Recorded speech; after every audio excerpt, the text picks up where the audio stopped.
2025 SLST যারা ফ্রেশার্সরা আসো, আজকে ভিডিওটা একটু মনোযোগ দিয়ে শোনো। আমি এই ভিডিওর প্রতিটা পার্টে কিছু গুরুত্বপূর্ণ কথা বলবো, যেখানে আমি এই চ্যানেলে প্রথমবার সম্ভবত আমি আগে থেকে বলেছি যে সেকেন্ড লিস্ট আসার সম্ভাবনা আছে। তখন সেই মুহূর্তে হয়তো অনেক ক্যাম্পেইনে খেললি করেছো, কমেন্টস করেছো, অনেক কিছু বলেছো। আমি সে নিয়ে কিছু মাইন্ড করিনি। বিশেষ করে আজকের পার্সপেক্টিভে কি মনে হচ্ছে, সেকেন্ড লিস্ট কিন্তু আসবে, শুধু সময়ের অপেক্ষা। এবং নতুন করে 1100 জনের ইন্টারভিউ লিস্ট কিন্তু তালিকা যেটা প্রকাশিত হওয়ার সম্ভাবনা আমি এ নিয়ে গতকাল বলেছি, সেই তালিকা কিন্তু তৈরির কাজ কন্টিনিউ হচ্ছে। পাশাপাশি আজকের এক বিষয়ে বলবো যে কাট অফ মার্কসে কিন্তু বিরাট হেরফের আসছে, কি 9-10 এবং কি 11-12, এবং 60-60, 70-70 যে সমস্ত ক্যান্ডিডেটরা ডাক পাওনি, তারা কিন্তু তৈরি হওয়ার সময় এসেছে। আগামীতে ডাক পাওয়ার সম্ভাবনা বহু গুণে বাড়ছে। এখানে শেষ নয় যে আগামী 1-1.5 মাসের মধ্যে কিন্তু এক্সপিরিয়েন্সের মার্কস নিয়ে কোনো আপডেট হয়তো আসবে না, সম্ভাবনা নেই। আমি তোমাদের কারণটা গতকালও বলেছি। আর এক্সপিরিয়েন্সের 10 মার্কসটা আমি এখনো বলছি, যদি ঠিকঠাক বিচার হয়, যদি কোর্টের ঠিকঠাক মুভমেন্ট হয়, 10 মার্কসটা যে ইন্টারভিউর পরে যে হবে, এটা শুধু সময়ের অপেক্ষা। কথাটা মনে রেখো। আমি আগেও বলেছি, আজও বলছি, এর পরেও বলবো।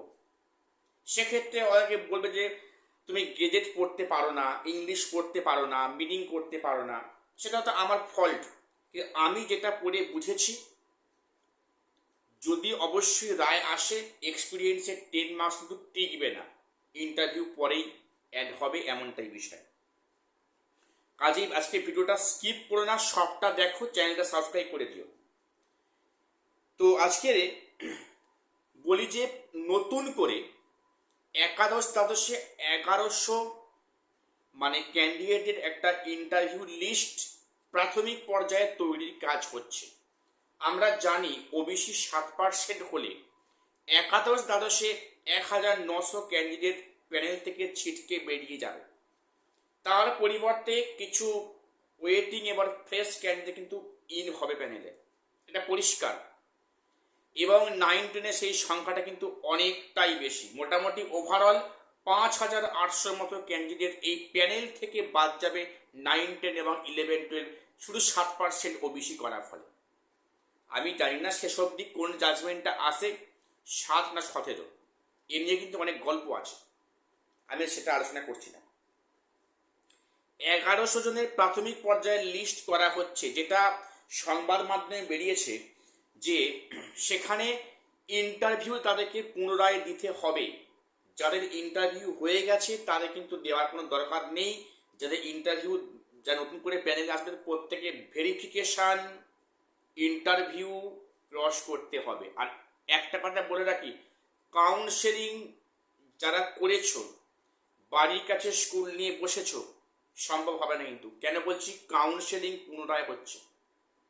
নতুন যে রেকটিফাই যে প্যানেলটা হবে, সেখানে কিন্তু নতুন করে সবারই কাউন্সেলিং করতে হবে। কারণ আমি কারণটা বলেছি, এখানে অভিযোগ আসবে যে ইন্টারভিউ পরে দিয়ে বেশি মার্কস পেলাম, আমি কেন ইচ্ছা মতো স্কুল চুজ করতে পারবো না, আমার কম মার্কসে কেন সে স্কুল চুজ করবে বিষয়।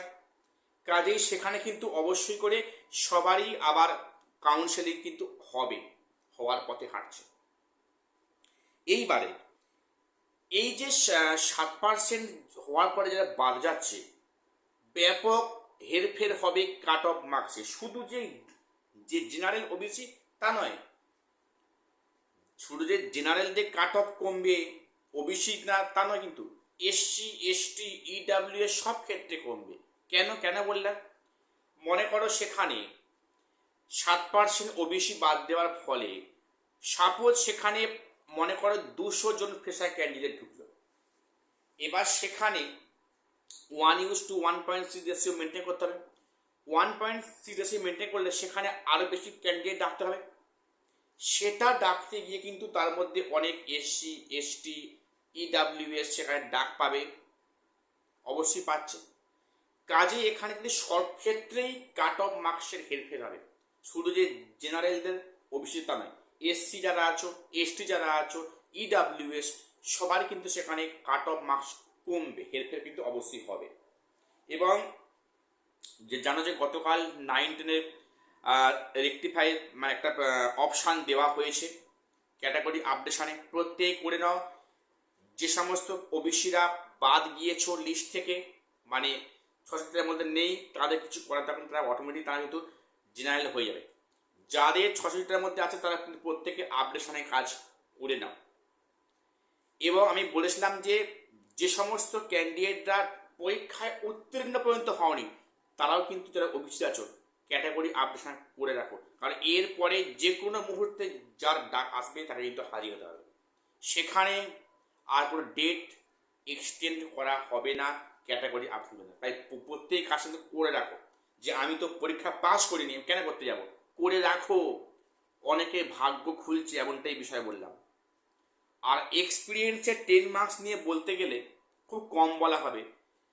এক্সপিরিয়েন্সের 10 মার্কস যদি সত্যি বিষয়টা জাজ হয়, যা লেখা আছে গেজেটে সেখানে কিন্তু যদি সেই মোতাবেক কাজ হয়, কিন্তু সরকার বলেছে যে আমরা 2025 গেজেটকে মেনে কাজ করব, রুলস মেনে যদি কাজ হয় 10 মার্কস কিন্তু থাকবে, অবশ্যই থাকবে, সেটা কিন্তু ইন্টারভিউ পরে অ্যাড হবে। এর ফলেও কিন্তু বিশাল চেঞ্জ কিন্তু আসছে আগামীতে, বিশাল চেঞ্জ আসছে। এখন না হলেও এইটা নিয়ে যখন একটা ফয়সলা হবে, সে এখন হোক বা আফটার 10 ইয়ার্স বা 20 ইয়ার্স পরে হোক, সেখানে প্যানেলে কিন্তু রদবদল হচ্ছে, অনেকে পুনরায় বাতিলের মুখে পড়তে পারে, যেমনটা 2016 হয়েছে। আমরা চাইছিলাম যে 7% করার ফলে যে প্যানেলটা হবে সেই প্যানেলের সঙ্গে এই যে এক্সপিরিয়েন্সের 10 মার্কস বা এক্সপায়ারি অফ প্যানেল, এই বিষয়গুলো কিন্তু ইমিডিয়েটলি ফয়সলা করলে খুব ভালো হতো, অন্তত প্যানেলটা ভবিষ্যৎ ভালো হতো। জানি না সেদিকে আদৌ আগাবে কিনা। এবারে গ্রুপ সি গ্রুপ ডি বলি। গ্রুপ সি গ্রুপ ডির যে ক্যাটাগরি আপডেশন কবে আসবে, যেটা সম্ভবত মানে খবর যে রেজাল্ট প্রকাশের আগে অর্থাৎ আগামী কয়েকদিনের মধ্যে হয়তো গ্রুপ সি গ্রুপ ডির ক্যাটাগরি আপডেশনে অপশান দেওয়া হবে।